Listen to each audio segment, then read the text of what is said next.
안녕하십니까. 오늘은 로마서 1장 12절의 말씀 살펴보도록 하겠습니다. 내가 너희 가운데서 너희와 나의 믿음을 인하여 피차 안위함을 얻으려 함이니라. 자, 오늘 이 로마서 1장 12절의 말씀 중에서 믿음. 자, 우리는 하나님을 믿고 그리스도를 믿고 있습니다. 그래서 교회를 가고 있는 것이죠. 과연 무엇을 믿는 것일까요? 여기에도 보시면은 사도 바울이 너희 가운데서 너희와 나의 믿음을 인하여 피차 무엇을 얻고자 하는 것입니까? 안위함. 여기서 말씀하시는 안위함이란 무조건 그냥 삶 속에서 그냥 편안하고 배부르고 등 따신 그런 편안함, 침대 위에서 아주 편안함, 그러한 안위함을 말하는 것이 아니라 먼 훗날 우리에게 있게 되는 믿음의 소망, 여기 있죠? 믿음의 소망, 여기 있습니다. 의의 소망. 이게 바로 우리가 믿음으로 말미암아 얻게 되는 의의 소망, 의의 소망에 관한 안위함입니다. 자, 요 안위함은 요것입니다. 자, 제가 일로 옮기겠습니다. 요거. 세상에서 말하는 배부르고 등 따신 그러한 안위함 아닙니다. 여기서 말씀하시는 안위함은 의의 소망, 믿음의 소망, 즉 구원에 관한 것입니다. 구원에 관한 안위함. 내가 하나님을 믿고 그리스도를 믿고 있기 때문에 나는 구원을 받겠구나 하는 믿음입니다. 그런데 과연 우리가 제대로 된 구원 안에, 구원의 길에 서 있느냐가 문제입니다. 다시 말해서 우리가 믿고 있는 믿음이 과연 무엇일까? 그리고 그 믿음이 정말로 성경 66권에서 말씀하고 계시는 그 믿음인가? 그것을 정확히 알고 또 정확히 마음속에 정립이 되어 있어야 참으로 진정으로 이 안위함을 얻을 수 있다라는 것을 오늘 말씀을 통해서 한번 살펴보도록 하겠습니다. 여기 보시면은 제목에 무엇이라 되어 있습니까? 그의 마음은 교만하며 그의 속에서 정직하니라. 교만하다는 것은 무엇입니까? 마음이 높은 것을 의미합니다. 여기서 그라고 써놓은 것은 여기 정직하지 못하니라입니다. 정직하지, 여기 하나 빠졌습니다. 정직하지 못하니라입니다. 그라고 하는 사람이 정직하지도 않고 교만하지 않습니다. 교만합니다. 하지만 의인은 그 믿음으로 살리라. 자, 바꿔 말해서 믿음이 없는 사람은 마음이 교만하고 정직하지 못하다라는 것입니다. 믿음. 여러분들은 믿음 안에 있기 때문에 교만하지 않습니까? 정직합니까? 만약에 교만하다든가 정직하지 못하다면 그 사람은 믿음에 서 있지 못하다라는 것을 말씀드리는 것입니다. 교만이 무엇입니까? 교만. 마음이 높아서 나오게 되는 행동. 마음이 높으면 어떻게 됩니까? 내 뜻대로 안 되면 어떻게 합니까? 마음이 높은 사람은 내 뜻대로 안 되면 무조건 다른 사람을 미워합니다. 교만할 때, 제가 정리를 잘 해드리도록 하겠습니다. 자, 교만할 때 나오는 행동. 교만할 때 나오는 행동. 첫 번째, 뜻대로 안 되면 어떻게 합니까? 상대방을 미워합니다. 두 번째, 마음에 안 들면 어떻게 합니까? 상대방을 비방하게 됩니다. 비방은 무엇입니까? 상대방을 욕하고 흉보는 것이 바로 비방입니다. 흉보는 것. 그리고 못마땅해지면 어떻게 합니까? 사나운 맹수로 바뀝니다. 사나운 맹수처럼 싸웁니다. 싸우고 다툽니다. 그리고 네 번째, 다른 사람을 함부로 대하게 됩니다. 함부로 하고 갑질.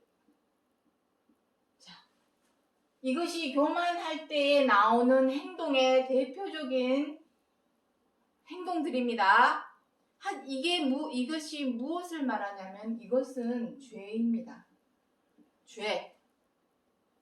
죄인 줄도 모르고 우리가 지금까지 이러한 행동을 해왔지만 성경 66권에서 말씀하시는 죄는 이러한 것입니다. 사람을 죽이고 때리고 사기치는 그러한 죄는 이미 나라마다 국가마다 다 법에 정해놓고 구치소를 가거나 징역살이를 하기 때문에 굳이 성경에서는 그러한 죄를 언급하는 것이 아닙니다. 아주 사소하고 작은 죄, 사람들이 별로 죄의식을 느끼지 못하는, 양심의 가책을 느끼지 못하는 것들에 관한 것에 대한 죄입니다. 내가 누구를 미워할 때 죄책감 느낍니까? 절대로 느끼지 않지만 이제는 느껴야 합니다.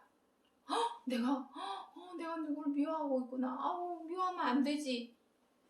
이런 마음을 먹어야 합니다.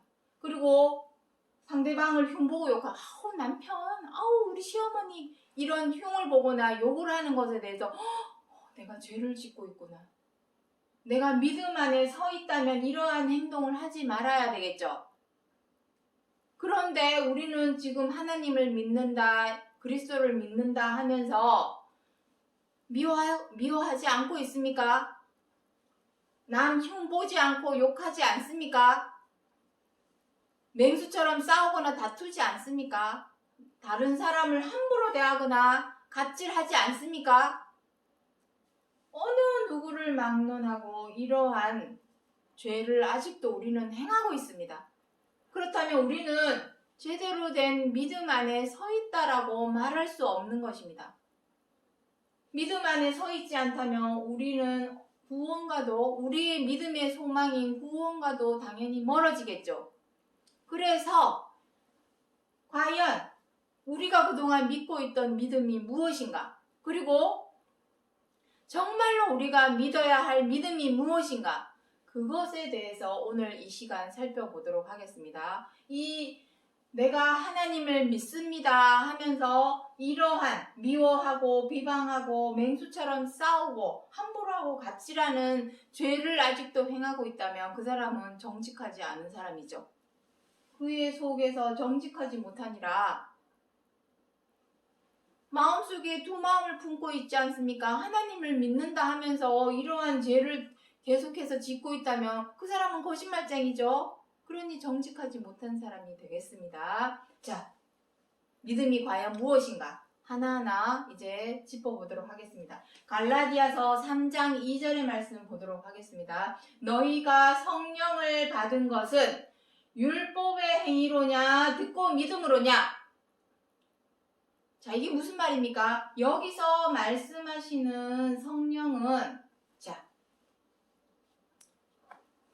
성령, 우리가 성령 하면은 가장 먼저 생각하는 게 무엇이냐면은 사도행전 1장, 2장에서 기록하고 있는 오순절, 성령. 성령도 두 가지입니다.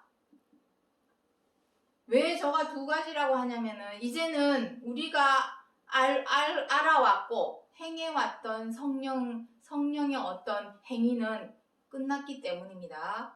자, 여기서 성령은 첫 번째 성령은 무엇이냐면 오순절 다락방에서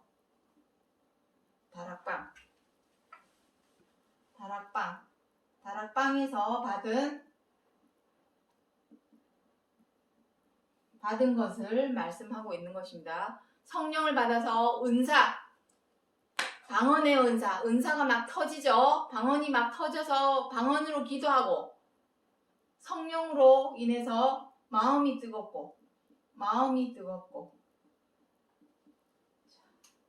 이것이 우리가 지금까지 성령 충만, 그러죠. 성령 충만, 부흥회나 기도회 같은 거 하면은 성령 충만합니다.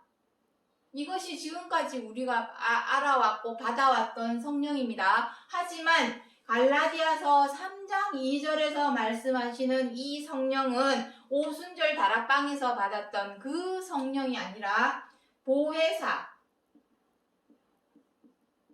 진리의 성령을 의미합니다. 진리의 성령. 자, 이것은 요한복음 14, 15, 16장에 걸쳐서 진리의 성령 보혜사에 대해서 기록을 하고 있습니다. 진리의 성령입니다. 진리. 진리란 무엇입니까? 변치 않는 것. 변해서는 안 되겠죠. 변하고 안 변하고 이 세상 모든 것은 다 퇴색되고 때가 되면 없어지고 사라지는 것들 뿐입니다. 하지만 유일하게 항상 있는 것, 변하지 않는 것 무엇입니까? 고린도전서 13장에서 사랑은 항상 있는 것이라 했습니다. 사랑입니다.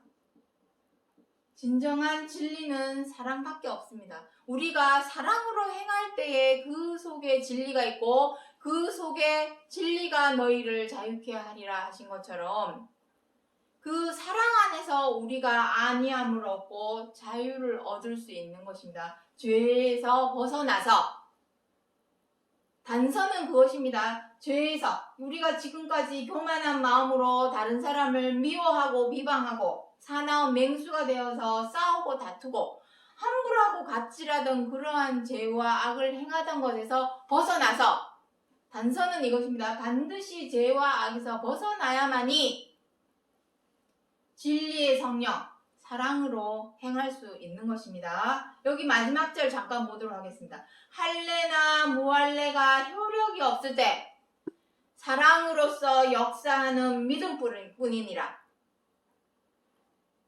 성령을 받은 것은 진리의 성령으로 믿음. 그 믿음의 핵심은 이것입니다. 핵심은 사랑입니다. 사랑. 사랑으로서 역사하는 믿음뿐입니다.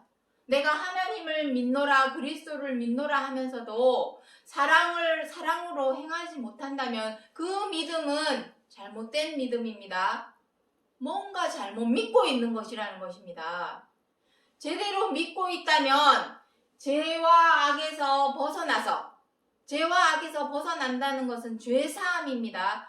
히브리서 10장 1절부터 11절까지를 한번 읽어보시면 나옵니다. 거기에 보시면 내 마음과 생각에 하나님의 법을 기록을 해야만이 비로소 불법을 사하노라. 불법이 죄죠. 불법. 하나님 나라의 법은 사랑하라인데 사랑하라 하는 말씀대로 행하지 못한다면 그것이 불법이죠. 사랑으로 못 행하고 여태까지 우리는 무엇을 행해왔습니까? 뜻대로 안 되면 미워하고 마음에 안 들면 비방하고 못마땅해지면 상대방을 함부로 대하고 사나워져서 맹수처럼 윽박지르고 갑질하는 그러한 죄와 악을 우리는 지금까지 행해왔습니다. 너나 할 것 없이 의인은 없나니 하나도 없도다.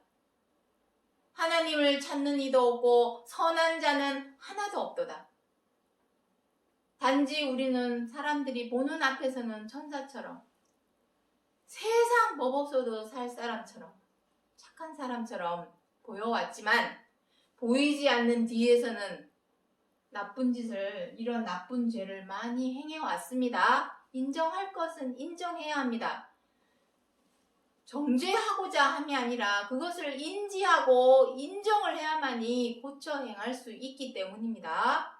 자, 다음으로 넘어가 보겠습니다. 성령을 받은 것은 율법의 행위로냐 듣고 믿음으로냐. 이게 무슨 말씀입니까? 자, 이제 요 부분은 요 내용은 이제 이해가 되셨을 거라고 생각을 하고 지우도록 하겠습니다. 자, 믿음도 일단 지우겠습니다. 갈라디아서 3장에 우리가 지금 믿고 있는 믿음, 하나님을 믿고 있는 믿음, 그리스도를 믿고 있는 믿음이 과연 율법의 행위로냐 아니면 듣고 믿음으로냐. 이게 무슨 말입니까? 율법의 행위가 무슨 말입니까? 율법의 행위.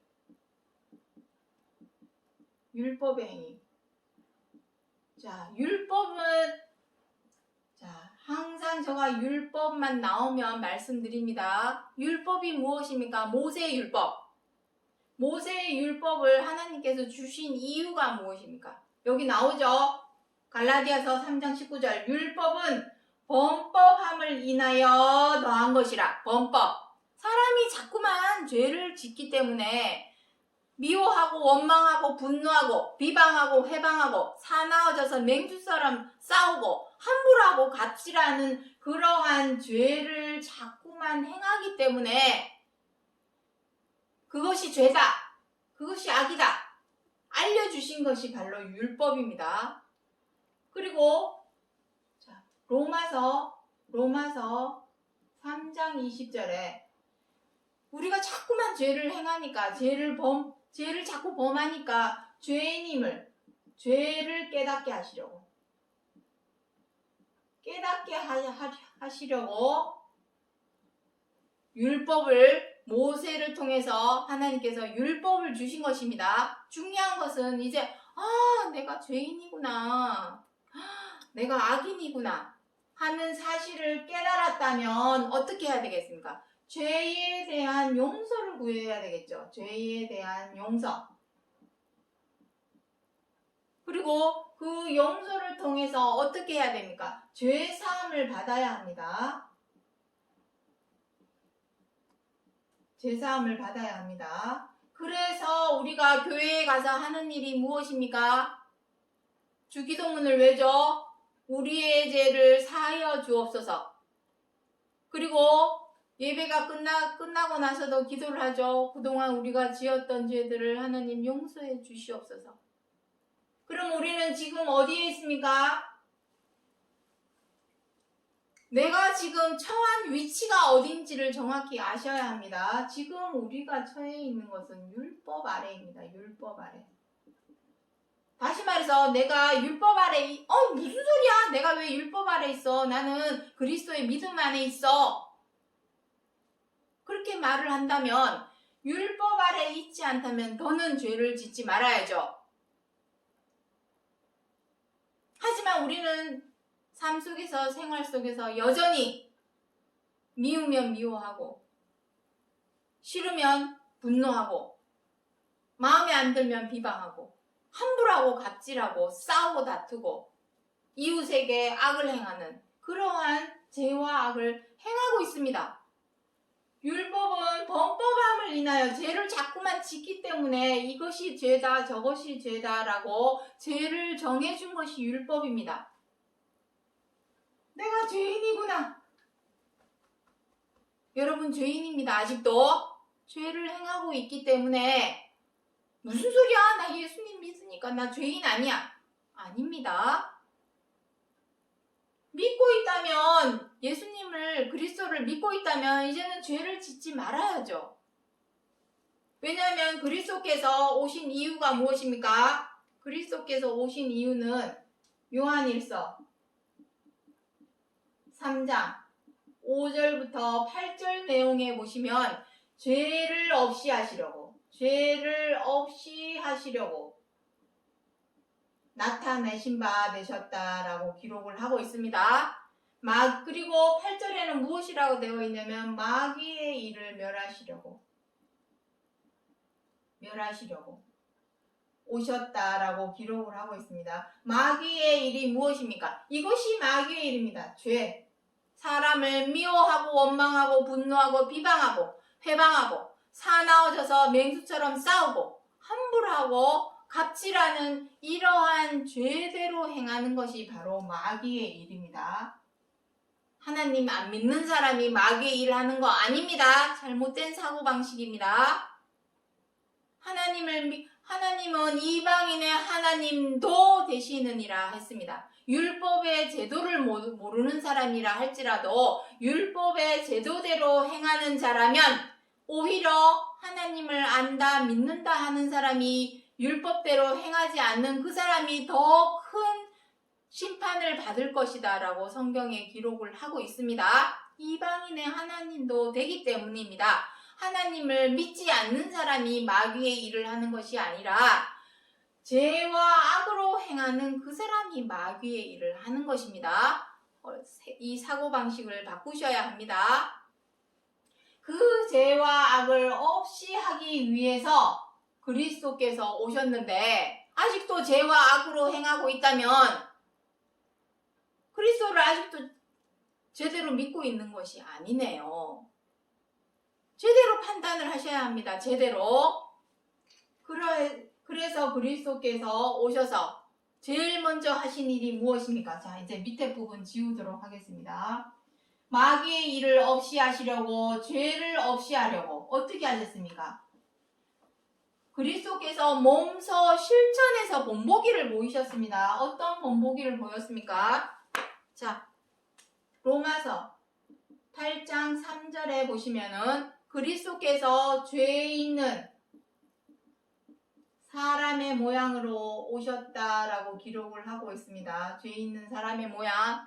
죄 있는 사람의 모양이 무엇입니까? 우리들과 똑같은 사람으로 오셨다는 것입니다. 우리는 지금 어떠합니까? 미우면 미워하고, 마음에 안 들면 비방하고, 못마땅해지면 함부로 대하고, 언짢아지면 갑질하는 그러한 죄와 악을 행하는 우리와 똑같은 사람의 모양으로 오셨다라고 기록을 하고 있습니다. 빌립보서 2장 7절에는 무엇이라고 기록이 되어 있냐면 죄의 종의 형체로 오셨다. 종의 형체로 오셨다라고 기록을 하고 있습니다. 그러니까 우리와 똑같은 사람이었습니다. 우리와 단지 다른 점이 있었다면 우리는 죄대로 악대로 행하였지만 그리스도께서는 그 죄와 악을 버리기 위한 피땀 눈물의 노력 무엇입니까? 십자가의 고난을 지셨습니다. 글씨가 잘 안 보일 수 있어서 십자가의 고난, 십자가의 고난을 겪으셨습니다.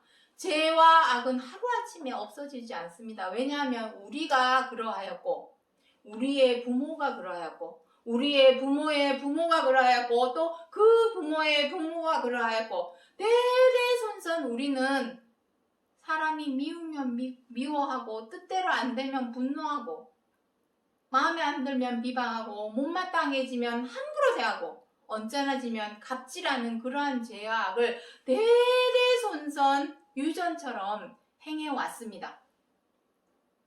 그 고리를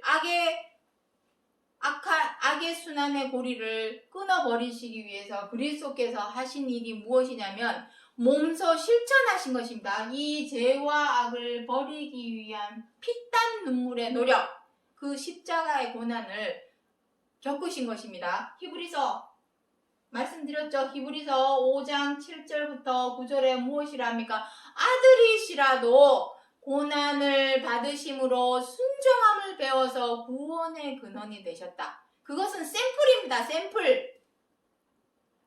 그 샘플 외에는 없습니다. 구원으로 가기 위해서는 우리의 믿음의 소망, 안위함을 얻을 수 있는 이 구원에 이르는 길은 오직 하나밖에 없습니다.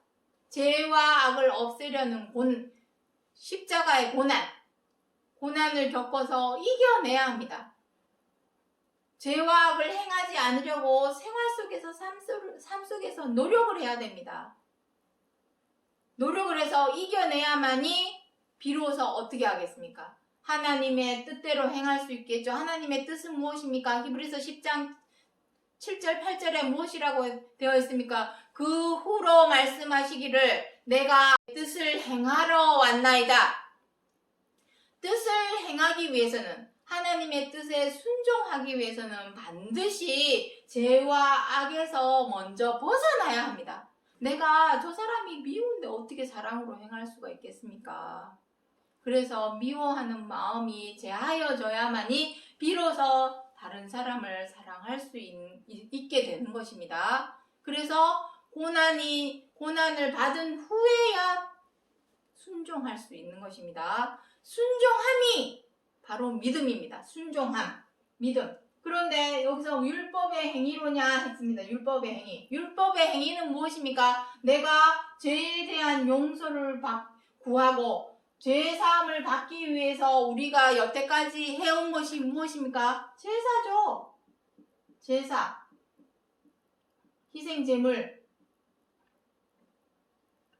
너희들의 죄를 위해서 나에게 제사를 지내라. 그리고 제사상을 차려라.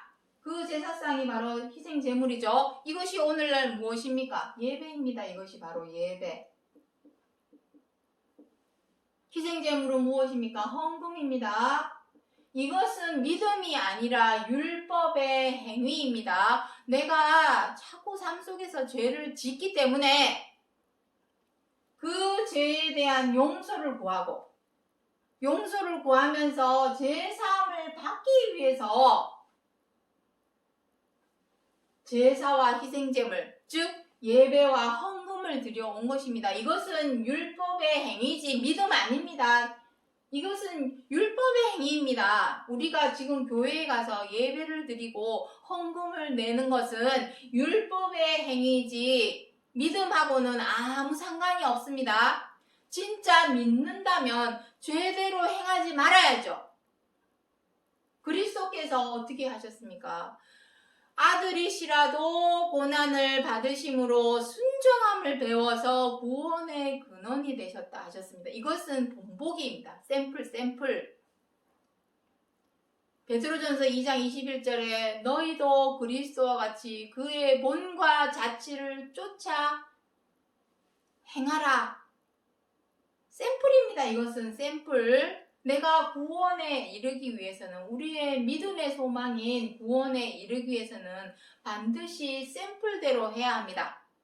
죄와 악을 버리려고 하는 피땀 눈물의 노력, 그 고난을 이겨내야만이 비로소 사랑으로 행할 수 있습니다. 아버지의 뜻인, 하나님의 뜻인 사랑으로 행할 수 있습니다. 여기 무엇이라니까? 사랑으로서 역사하는 믿음뿐이니라. 사랑으로서 역사하는 믿음뿐입니다. 내가 사랑으로 행할 때만이 역사하는 것이 바로 믿음입니다. 그 믿음, 사랑으로 행할 때에 우리가 구원으로 들어갈 수 있습니다. 그렇다면 여기서 다시 한번 질문하겠습니다. 너희가 성령을 받은 것은, 여기서 말씀하시는 성령은 오순절 다락방에서 내려왔던 그 성령이 아닙니다. 요한복음 14, 15, 16장에서 말씀하고 있는 진리의 성령을 말씀하시는 것입니다. 너희가 진리의 성령을 받은 것은 율법의 행위로냐? 듣고 믿음으로냐? 내가 지금 율법의 행위, 율법 아래에 있는지 믿음 아래에 있는지 빨리 내 지금 정확한 위치를 빨리 찾으십시오. 율법 아래에 있습니까? 내가 아직도 죄대로, 악대로 행하고 있다면 율법 아래에 있는 것입니다. 왜냐하면 그 죄에 대한 용서를, 죄사함을 받기 위해서 교회에 가서 예배를 드리고 있지 않습니까? 그것은 율법의 행위입니다. 율법의 행위. 율법의 행위대로 행한다는 것은 율법 아래에 있는 것이죠. 율법 아래. 이건 믿음 아닙니다. 우리는 지금까지 교회에 열심히 다니면은 예수님을 믿는 믿음이라고 생각을 했지만 그것은 믿음하고는 아무런 상관이 없습니다. 믿는다면 죄를 행하지 말아야죠. 사람을 미워하거나 원망하거나 분노하거나 비방하거나 해방하거나 함부로하거나 갑질하는 그러한 죄를 행하지 말아야죠. 그것이 믿음의 첫 번째 행동입니다. 내가 믿는다면. 그리고 두 번째, 서로 사랑해야 하는 것입니다. 자, 여기까지는 다 했습니다. 여기 나오죠? 19절 한번 보도록 하겠습니다. 율법은 범법함을 인하여 더한 것이라. 약속하신 자손이 오시기까지만 있을 것이라. 율법은, 모세의 율법은. 약속하신 자손은 누구십니까? 그리스도시죠. 그리스도께서 오시게 되면 그리스도의 율법이 비로소 나타나기 때문입니다. 그래서 율법은 두 개입니다. 모세의 율법과 그리스도의 율법 두 가지입니다. 모세의 율법은 히브리서 10장 1절에서 무엇이라고 했습니까? 율법은 장차 오는 좋은 일에 대한 그림자요 차명상이 아니니라 했습니다. 이것은 그림자입니다. 부분적인 거, 도의 초보, 우리가 지금 도의 초보 아래 있었던 것입니다. 하지만 그리스도의 율법은 온전하고 완전하고 장성한 차명상입니다. 왜냐하면 그리스도의 율법은 완전하다. 그리스도께서 십자가 고난을 겪으신 이유가 무엇입니까? 하나님의 뜻. 히브리서 10장 7절에 그 후로 말씀하시되 내가 아버지의 뜻을 행하러 왔나이다. 십자가의 고난을 통하여 죄와 악이 제하여 졌기 때문에 비로소 아버지의 뜻을 순종할 수 있습니다. 여기서 말씀하시는 그리스도의 율법은 완전한 율법, 즉 서로 사랑하라. 서로 사랑하라. 이것이 그리스도의 율법입니다. 내가 그리스도의 율법 아래 있다면 서로 사랑해야죠. 그런데 아직도 제대로 악대로 행하고 있다면 그 사람은 그리스도의 율법 아래, 그리스도의 믿음 아래에 있는 것입니까? 아닙니다. 아직도 여전히 모세의 율법 아래에 있는 것입니다. 내 정확한 위치를 빨리 파악을 하십시오. 파악을 해야만이 내가 빨리 옮기든지 버리든지 취하든지 다음 행동이 나올 수 있는 것입니다. 내 지금 정확한 위치 빨리 파악하십시오. 우리는 너나 할 것 없이 다 모세의 율법 아래 이미 2000년 전에 그리스도께서 오셨음에도 불구하고 우리는 다 모세의 율법 아래 지금 있습니다. 만약에 2000년 전에 그리스도가 오심으로 모든 사람이 그리스도의 율법 아래에 있었다면, 그리스도의 믿음 안에 있었더라면 두 번째 다시 오시겠다는 약속을 하지 않았겠죠. 하지만 그 약속이 우리에게 남아있다는 얘기는 우리가 여전히 죄 아래, 율법 아래 있었다는 얘기고, 이제는 때가 되었으므로 그리스도의 율법 안으로, 그리스도의 믿음 안으로 들어가야만이 구원의 길이 열린다라는 것을 말씀드리는 것입니다. 이제 정리하겠습니다. 갈라디아서 5장 5절부터 6절의 말씀. 우리가 성령으로 믿음을 쫓아 의의 소망을 기다리노니 할례나 무할례가 효력이 없으되 사랑으로서 역사하는 믿음일 뿐이니라.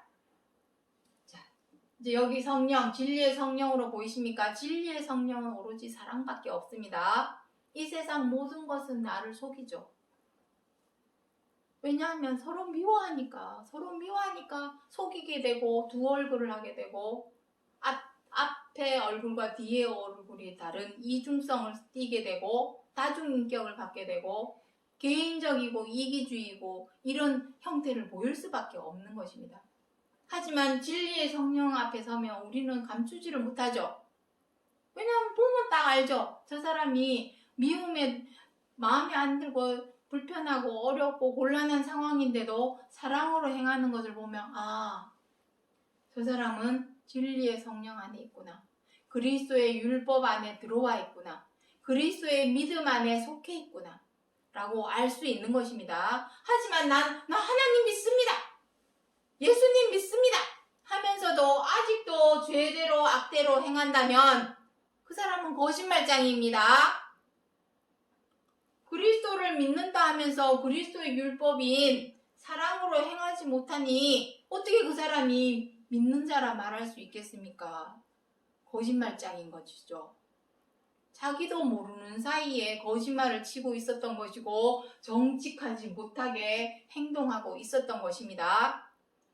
백날 첫날 말로 입으로 혀로 내뱉어봐야 소용없습니다. 저 사람 하는 행동 보면 사람은 감추지 못합니다. 미우면 그 미운 행동을 다 보이게 되어 있습니다.